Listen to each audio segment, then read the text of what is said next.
Good evening, you are highly welcome to perfect student academy. नमस्कार साथियों, perfect student academy पे आपका हार्दिक स्वागत है। बेसिक ऑफ ज्योमेट्री के तहत पिछले लेक्चर में हम लोगों ने प्रॉपर्टीज ऑफ ट्रायंगल देखा था और यह जाना था कि इसकी क्या प्रॉपर्टीज होती है। आज उन्हीं प्रॉपर्टीज को आगे की तरफ बढ़ाएंगे और कुछ हम इससे रिलेटेड कुछ क्वेश्चंस लेंगे जिससे आपके कॉन्सेप्ट बिल्कुल क्लियर हो जाएंगे। तो आइए हम चलते हैं ट्रायंगल की तरफ। पिछली बार हम लोगों ने ट्रायंगल में पढ़ा था, पहला पॉइंट हमने पढ़ा था प्रॉपर्टीज में कि त्रिभुज के तीनों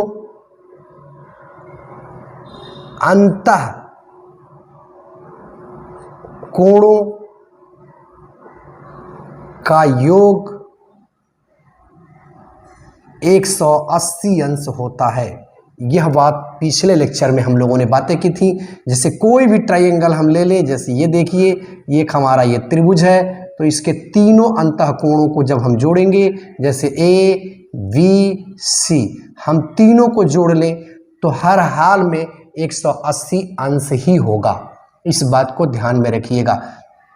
जैसे मान लीजिए हम अगर ये समबाहु त्रिभुज ले लें, ये तो जैसे समबाहु त्रिभुज हम ले लें तो समबाहु में क्या होता है भाई, सभी भुजाएं बराबर होती हैं। तो जैसे अगर ये 60 अंश का होगा तो यह भी 60 अंश का होगा, तो यह भी 60 अंश का होगा। तो ए बी सी यानी तीनों कोणों को हम जोड़ लें, कोण ए कोण बी कोण सी, यानी कोण ए प्लस कोण बी प्लस कोण सी, तो क्या हो जाएगा 60 अंश प्लस 60 अंश प्लस 60 अंश इज इक्वल टू 180 डिग्री। यानी त्रिभुज के तीनों अंतः कोणों का योग हमेशा 180 अंश होता है। इस बात को प्रीवियस लेक्चर में भी हमने डील किया है। अब आइए हम दूसरी प्रॉपर्टी देखते हैं। दूसरी प्रॉपर्टी हमारी है त्रिभुज के तीनों या त्रिभुज के बहिष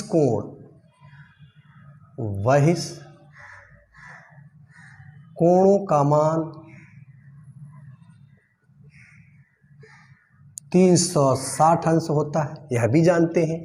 जैसे ये हम त्रिभुज खींच ले, जैसे ये मान लीजिए हमने त्रिभुज खींच दिया, तो ये त्रिभुज क्या है भाई, अब इस त्रिभुज को मान लीजिए हमने इस भुजा को इधर बढ़ा दिया, ठीक, इस भुजा को हमने इधर बढ़ा दिया, इस भुजा को इधर बढ़ा दिया, तो अब क्या हो गया, जैसे हमने नाम दे दिया, जैसे ए बी सी हमने नाम रखा है, तो ये तो हमारा एक त्रिभुज है। अब इस भुजा को हमने इधर बढ़ा दिया। एक बार ध्यान रखिएगा कि एक भुजा एक ही बार बढ़ेगी, ये नहीं कि इधर भी बढ़ा दें इधर भी बढ़ा दें। तो इस भुजा को हमने इधर बढ़ा दिया, इस भुजा को इधर बढ़ा दिया, इस भुजा को इधर बढ़ा दिया। तो इस तरह से हमारा एक देख रहे हैं कि ये जो यहाँ पे कोण बन रहा है ये बहिष्कोण है, फिर यहाँ भी बन रहा है ये भी बहिष्कोण है भाई, फिर इधर बन रहा है, इधर देखिए ये भी बहिष्कोण है। तो बहिष्कोण बन रहे हैं, तो अब त्रिभुज के तीनों बहिष्कोणों को जोड़िए तो वो क्या होगा, 360 अंश के बराबर आएगा। जैसे अभी ये समबाहु त्रिभुज हमने लिया है, तो मान लीजिए 60 ही है, तो यह 60 ही हो गया, तो यह भी 60 है, 60 अंश 36 18, त्रिभुज के अंतः कोणों का मान 180 अंश हो गया। अब आप जानते हो कि यह लीनियर पेयर है, क्योंकि यह लीनियर पेयर रैखिक युग्म यानी इस पे 180 अंश का कोण बनता है। अगर आप ये खींच दो तो लीनियर पेयर हो गया। मान लो यह 80 है तो भाई 100 हो जाएगा। ये मतलब हर हाल में 180 अंश का कोण इस पे बनता है, ये बात आप जानते हो। तो यहाँ देखो यह 60 अंश है, तो इसका मतलब ये कितना होगा भाई, इसका मतलब ये जो है 180 में से 60 घटा दीजिए, यानी 120 अंश हो जाएगा। ठीक, वही हाल यहाँ भी होगा, 60 है 120 हो जाएगा, फिर वही बात यहाँ भी होगी 120 हो जाएगा। और तीनों को जोड़ लीजिए, यानी इस कोण को हम नाम दे सकते हैं A B C D E F, नाम दे दीजिए। तो आप क्या देख रहे हो भाई, कोण हम कहें कि ए ई बी, या कोण हम कहें सी बी ई, या कोण ए सी एफ, इधर ये बहिष्कोण हुआ। तो क्या हुआ, यानी हम देख रहे हैं कि 120 120 120, तीनों को जोड़ो 360 अंश हो जाएगा। अगर आप चाहें तो इसको बदल भी सकते हैं। ध्यान ये रहे कि इसके अंदर जैसे 180 अंश ही होना चाहिए। जैसे मान लीजिए 60 ले लिया और मान लीजिए हमने यहाँ 80 ले लिया, तो 8 6 14, यहाँ कुछ भी ले सकते हैं, 8 6 14 मान लीजिए, हमने इसको चेंज कर दिया, सपोज कर लीजिए इसको हम चेंज कर दे रहे हैं 8, जैसे मान लीजिए 8 6 14 4 18 कर लीजिए, तो यह भी 180 अंश हो गया। अब देखो तो वही कहानी यहाँ भी, अब 60 है भाई तो 120 अंश यहाँ हो जाएगा, ठीक। ये 40 है तो क्या हो जाएगा, 140 अंश हो जाएगा यहाँ, ठीक। ये 80 है तो यहाँ 100 हो जाएगा। अब फिर आप जोड़ के देखो, यानी 120 प्लस 140 प्लस 100 जोड़ लीजिए तो क्या हुआ, पुनः 0, 4 2 6 और 3 360। कहने का मतलब ये है कि बहिष्कोण जो है हमेशा सभी इनका योग जो है 360 अंश के बराबर होगा, यह बात भी आप जानते हो। नेक्स्ट बात बताया था कि जो त्रिभुज होता है उसका जो बहिष्कोण होता है। तीसरी बात यही देख लेते हैं, त्रिभुज के बहिष्कोण का मान उसके सम्मुख स्थित कोणों के योग के बराबर होता है। जैसे ये हमारा त्रिभुज बन गया भाई, देखिए ये हमारा त्रिभुज बन गया और इसको हमने यहाँ बढ़ा दिया, तो जैसे ए बी सी ले लिया, अब मान लीजिए डी ले लिया, तो इसका जो मान होगा ये देखिए, यानी कोण ए सी डी का मान, इसका मान इसके सम्मुख स्थित कोण के योग के बराबर होगा। ये जो कोण दिख रहा है इसके सम्मुख यानी कोण ए और कोण बी के बराबर होगा, यह बात जानते हैं। मतलब ये कोण यानी बहिष्कोण का मान उसके सम्मुख स्थित कोणों के योग के बराबर होता है। यानी हम कोण अगर सी लेना चाहें इधर से, यानी कोण ए सी डी की हम बात करें, ए सी डी जो हमारा बहिष्कोण है, तो इसका मान क्या हो जाएगा भाई, कोण ए प्लस कोण बी के बराबर हो जाएगा, ठीक है। जैसे मान लीजिए समबाहु आपने लिया है, तो मान लीजिए ए भी 60 है, ए भी 60 है, तो यह भी 60 होगा, निश्चित रूप से 60 होगा। तो अब ये कितना हो जाएगा, जैसे लीनियर पेयर बन रहा है तो 120 होगा, ठीक। अब इसको आप जांच लीजिए यहाँ पे, तो देखो 120 बराबर क्या हो गया, कोण ए 60 और प्लस कोण बी 60, देखो दोनों बराबर हो रहे हैं। तो यह भी बात आप जानते हो, कोण बहिष्कोण का मान उसके सम्मुख स्थित कोण के योग के बराबर होता है, यह भी जानते हैं। और आप यह भी जानते हो कि अगर किसी त्रिभुज की 2 भुजाएं बराबर है तो 2 कोण बराबर होंगे, अगर किसी त्रिभुज की 3 भुजाएं बराबर है तो 3 कोण बराबर होंगे। यानी बराबर भुजाओं के सम्मुख कोण बराबर होते हैं और बराबर कोणों के सम्मुख भुजाएं भी बराबर होती हैं, यह भी बात है। जैसे समबाहु त्रिभुज है तो इसका मतलब ये सभी भुजाएं आपस में बराबर है, यानी सब पे एक टिक लगाया है, इसका मतलब सब बराबर है। अगर 2 पे लगाया है एक टिक और इसको अलग कर दिया तो इसका मतलब ये अलग है, यानी विषम है। तो यानी बराबर भुजाओं के देखिए बराबर भुजाएं हैं। इस त्रिभुज में क्या हो रहा है भाई, A B equal to B C equal to C A, ये भुजाएं सब बराबर हैं, तो कोण भी आप देखिए बराबर है। तो ये बात आप ध्यान में रखिएगा, बराबर भुजाओं के सम्मुख कोण बराबर होते हैं और सम्मुख भुजाओं यानी ये अगर भुजाएं बराबर हैं तो कोण बराबर होंगे और कोण बराबर हैं तो भुजाएं बराबर होंगी। अगर एक त्रिभुज की 2 ही भुजाएं बराबर है तो 2 ही कोण बराबर होंगे, एक त्रिभुज की 3 भुजाएं बराबर है तो 3 कोण बराबर होंगे, यह बात आप जानते हो। तो इसके बारे में हम लोगों ने बात किया था, अंतःकोण के बारे में, बहिष्कोण के बारे में। अब हम लोग इससे रिलेटेड कुछ न्यूमेरिकल को देख लेते हैं ताकि ये हमारा कॉन्सेप्ट क्लियर हो जाए। और भी तमाम प्रॉपर्टी देखे थे, लेकिन इन 3 प्रॉपर्टियों पर रिलेटेड, यानी त्रिभुज के तीनों अंतःकोणों का योग, बहिष्कोण का मान और इसके सम्मुख स्थित कोण का मान और बराबर भुजाओं के सम्मुख कोण का मान, इस पर रिलेटेड आइए कुछ न्यूमेरिकल देखते हैं जिससे ये कॉन्सेप्ट आपके और भी क्लियर हो जाएंगे।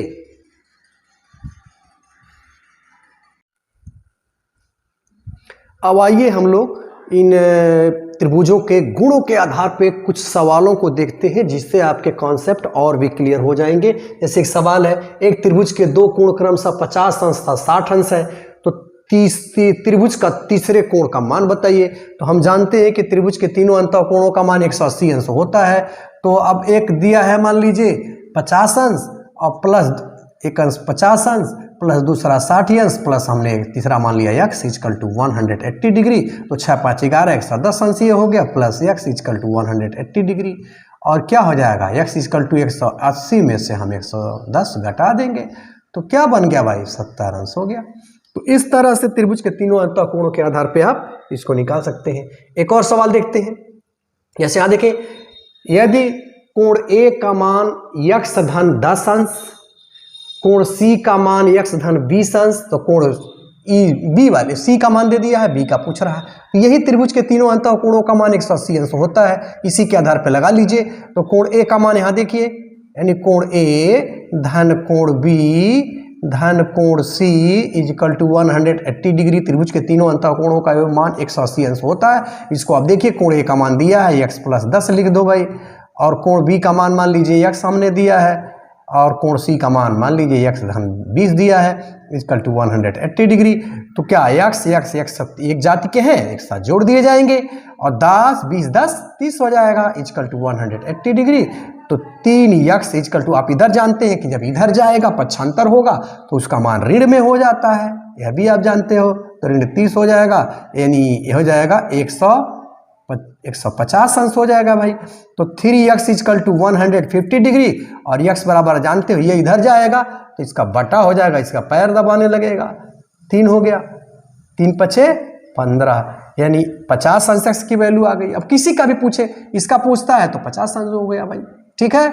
अगर इसका पूछेगा तो x प्लस 50 60 हो जाएगा, इसका पूछेगा, जैसे इसका पूछ लिया तो ये क्या हो गया 50 अंश हो गया, इसका पूछ लिया तो 50 10 60 हो गया, इसका पूछ लिया तो 5 2 70 हो गया, और जोड़िए इसको 7 6 तेरे 5 18, फिर 180 अंश हो जाएगा। तो इस तरह से इस सवाल को आप हल कर सकते हैं। अब हम एक दूसरे सवाल की तरफ चलते हैं। तीसरा सवाल दिया है, यहां पे देखिए, यदि P इजकल टू 24 अंश, Q इजकल टू 70 अंश, तो PRS, ये आप जान रहे हो कि ये बहिष्कोण होता है, और आप जानते हैं कि बहिष्कोण का मान जो होता है इसके सम्मुख स्थित कोणों के अंतः कोणों के योग के बराबर होता है। इसके पहले हम लोगों ने प्रॉपर्टी पढ़ी है, यानी कहने का मतलब ये है कि कोण PRS इजकल टू हो जाएगा, ये इसकी वैल्यू इसके बराबर हो जाएगी, यानी कोण P प्लस कोण Q के बराबर हो जाएगा। तो सीधे आप जोड़ देंगे, क्या करेंगे भाई, 24 अंश अब प्लस 70 अंश जोड़ दो, तो ये हो गया 4 और 7 2 9, 94 अंश हो गया, ठीक है। तो ये जो बहिष्कोण है इसका मान क्या हो जाएगा, ये 94 अंश हो जाएगा, ठीक है, 94 अंश निकल जाएगा।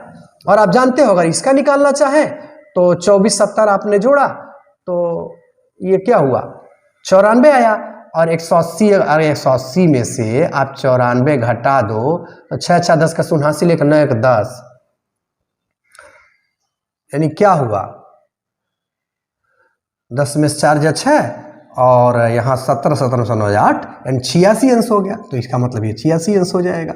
इनको जोड़ के देखिए, 6 6 10 का 89, और 8 1 9 2 11 और 7 18, फिर 180 अंश हो जाएगा। तो इस तरह से आप इस बहिष्कोण का मान निकाल सकते हैं।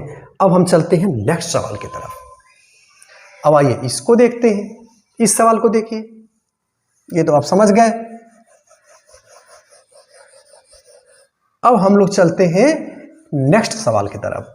नेक्स्ट हमारा देखिए, ये चौथा सवाल कह रहा है कोण ए का मान 80 अंश दिया है, कोण बी का मान जो है नहीं दिया है, कोण सी का मान भी नहीं दिया है, और पूछ रहा है कि आप बताइए, ये भी कह रहा है कि ए बी यानी कोण यानी भुजा ए बी जो भुजा है वह ए सी भुजा के बराबर है, और यहाँ कोण दे दिया है कोण बी ए सी बराबर 80 अंश। तो पूछ रहा है ए सी डी का मान निकालिए।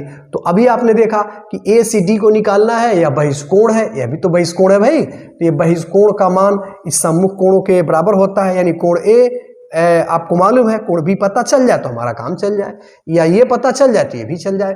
तो आप क्या जानते हो, बराबर भुजाओं के सम्मुख कोण बराबर होते हैं, यानी इसने लिखा है ए बी इजकल टू ए सी। इसका मतलब ए बी के सामने की जो भुजा है, ए बी भुजा है, इसके सामने का कोण क्या हुआ, यानी कोण सी इज इक्वल टू, अच्छा ए सी के सामने की भुजा बी है, यानी कोण बी हो जाएगा। यह बात ये इसका मतलब हुआ। और कोण ए का मान देखो दे ही दिया है, कोण ए का मान कितना दिया है भाई 80 अंश दिया है। अब आप जानते हो कि त्रिभुज के तीनों अंतः कोणों का मान 180 अंश होता है। तो जोड़ो भाई, कोण ए धन कोण बी धन कोण सी इजकल टू 180 डिग्री। अब देखो कोण ए का मान तो इसने दे दिया 80 अंश, ठीक। कोण बी मान लीजिए हमने लिख दिया, धन कोण सी यानी, और कोण सी बराबर कोण बी के होता है तो इसको भी हम कोण बी तो लिख सकते हैं इजकल टू 180 डिग्री। चलिए तो ये क्या हो गया भाई, 80 अंश प्लस कोण बी यानी 2 कोण बी हो गया, ठीक। 180 अंश हो गया, तो ये इधर जाएगा तो आप जानते हैं कि माइनस में हो जाएगा क्योंकि इसको कष्ट होगा। 2 कोण बी इजकल टू 180 माइनस 80, तो ये हो गया 100, तो 2 कोण बी इजकल टू 100, तो कोण बी का मान कितना हो जाएगा 100/2 यानी 50 हो जाएगा। कोण बी का मान हमारा क्या निकल गया भाई, 50 निकल गया। तो कोण बी का मान 50 है तो कोण बी बराबर कोण सी यानी यह भी 50 हो गया। अब आप आसानी से निकाल लोगे, यानी कोण ए सी डी इजकल टू आप लिख सकते हो कोण ए प्लस कोण बी इजकल टू कोण ए का मान 80 अंश, कोण बी का मान कितना निकला भाई, कोण बी का मान 50 अंश, यानी 8 5 13 130 अंश हो गया। तो इसका मान कितना आ गया 130 अंश हो गया। वैसे इन दोनों को रिलेट इसको भी अगर जोड़ोगे तो भी ये 130 अरे 50 यानी 180 अंश के बराबर हो जाएगा। तो यह भी सवाल आप समझ गए। अब हम चलते हैं नेक्स्ट सवाल की तरफ। नेक्स्ट देखिए, चौथा सवाल हमारा है, यहां देखिए चौथा सवाल इसने लिखा, चित्र में कोण ए बराबर कोण बी बटे 3, तो कोण ए और कोण बी का मान बताइए, इस चित्र में कह रहा है। तो आप देखें इसने लिख दिया कोण ए का मान ये दे दिया है, कोण ए बराबर कोण बी बटे कोण 3, ठीक। तो इसको हम एक हर मान सकते हैं, इसी को तो हम ऐसे भी लिख सकते हैं, या कोण ए बटे कोण बी ऐसे बराबर 1/3 भी लिख सकते हैं भाई, वही बात तो होगी। तो इसका मतलब यानी ए और कोण ए एंड कोण बी की बात, अगर इसके संबंध को हम देखें तो क्या होगा, एक संबंध 3 का होगा, और इनको जोड़े तो 1 धन 3 बराबर 4 हो जाएगा। तो इसका मतलब ये है, यहाँ देखिए, और ए सी डी दिखा है, यानी ए सी डी, तो ए सी डी यानी बहिष्कोण है, हम लोग जान रहे हैं। तो बहिष्कोण का मान इसके सम्मुख स्थित कोणों के अंतः कोणों के योग के बराबर होता है, यानी कोण ए प्लस कोण बी हमारा हो जाएगा, ठीक। तो अब आप देखो, यानी हम लिख सकते हैं कि बहिष्कोण का मान कोण ए प्लस ये दे दिया है, देख रहे हैं, बहिष्कोण का मान यहाँ दे दिया है, कोण ए प्लस कोण बी, और इसका हम अनुपातिक योग निकाल लेंगे, यानी 1 धन 3 और बराबर हो गया हमारा 140 अंश। तो 3 1 4 यानी हमारा क्या हुआ 140/4 कर दें, तो 4 3 12 और 2 14 4 5 20 35 अंश हो गया, ठीक। तो ये हमारा 35 अंश निकल गया। अब कोण ए एक का मान यानी ये हो जाएगा 35 अंश, इसका अगर निकालेंगे 3 का तो 35 गुणे क्या हो जाएगा भाई 3 3 5 5 5 हासिल 3 3 9 10, यानी 1 हो जाएगा 35 अंश, यानी 1 का नाम निकल गया 35 अंश और 1 का मान निकल गया 105 अंश। तो इस तरह से कोण ए का मान हमारा क्या आ गया 35 अंश आ गया भाई, 35 अंश, और कोण बी का मान क्या हो गया 105 अंश। और इन दोनों को जोड़िए, और जोड़ करके 180 में से अगर आप घटा लोगे तो फिर आपका ये वाला निकल जाएगा, ठीक। और इन दोनों को जोड़ोगे यानी 40 अंश हो जाएगा। तो फिर से वही चीज़ निकल करके आ जाएगी। अब हम चलते हैं एक सवाल और देखते हैं। देखिए अगला सवाल ये कह रहा है कि समबाहु त्रिभुज में अगर एक भुजा अगर बढ़ाई जाए तो बहिष्कोण का मान कितना होगा। समबाहु त्रिभुज, देखिए ये समबाहु हमने ले लिया, आप जानते हैं समबाहु का मतलब इसकी सभी भुजाएं बराबर होती हैं। अब ये कह रहा है समबाहु त्रिभुज है, इसकी भुजा मान लो बढ़ा लिया आपने, जैसे ए बी सी है, और मान ली इसकी भुजा आपने बढ़ा दिया, मान ली तो डी हो गया। तो कह रहा है समबाहु त्रिभुज में भुजा बढ़ाई जाए तो बहिष्कोण ये जो बहिष्कोण निकलेगा इसका मान कितना होगा। तो आप जानते हो कि समबाहु का मतलब ये सभी भुजाएं आपस में क्या होंगी बराबर होंगी। तो सभी भुजाएं जब बराबर होंगी यानी कहने का मतलब ये है कि A B equal to B C equal to C A, ये सारी भुजाएं बराबर हैं, इसका मतलब कोण भी बराबर होंगे, कोण ए इक्वल टू कोण बी इक्वल टू कोण सी, यानी बराबर भुजाओं के सम्मुख कोण बराबर होते हैं। एक त्रिभुज की तीनों भुजाएं बराबर हैं तो तीनों कोण बराबर होंगे, एक त्रिभुज की दो भुजाएं बराबर हैं तो दो भुजाएं बराबर होंगी, तो इसका मतलब कोण ए बराबर कोण बी बराबर कोण सी हो जाएगा। ठीक है, तो ये समबाहु त्रिभुज है, तो इसका मतलब क्या हुआ भाई, ये कोण सी की वैल्यू अगर हमको निकालनी है, यानी बहिष्कोण का निकालना है, तो यानी बहिष्कोण का मान हमारा कोण सी इक्वल टू क्या हो जाएगा, यानी कोण ए सी डी। अब हम लोग क्या देख रहे हैं, कोण ए सी डी की बात कर रहा है, तो त्रिभुज की तीनों भुजाएं बराबर है भाई, तो प्रत्येक कोण आप जानते हो 60-60 अंश का हो जाएगा, तो ए सी डी को हमको निकालना है, तो हम क्या कर सकते हैं, 180 अंश माइनस कोण सी घटा दें। तो ये आप देख रहे हो कोण सी है, तो ये लीनियर पेयर यहाँ बन रहा है, यानी यहाँ आप देख रहे हैं 180 अंश का बनेगा, तो 180 अंश में से कोण सी हमको पता ही चल गया है 60 अंश, यानी घटा देंगे 120 अंश, यही हमारा 120 अंश आंसर हो जाएगा। ये रहा ब्रीफ डिस्क्रिप्शन कोण त्रिभुज और त्रिभुज के प्रॉपर्टीज़ के आधार पे कुछ न्यूमेरिकल के बारे में बात की। इस चैनल पे अगर आप नए हैं तो चैनल को सब्सक्राइब करें, लाइक करें, कमेंट करना बिल्कुल ना भूलें। Thanks for watching.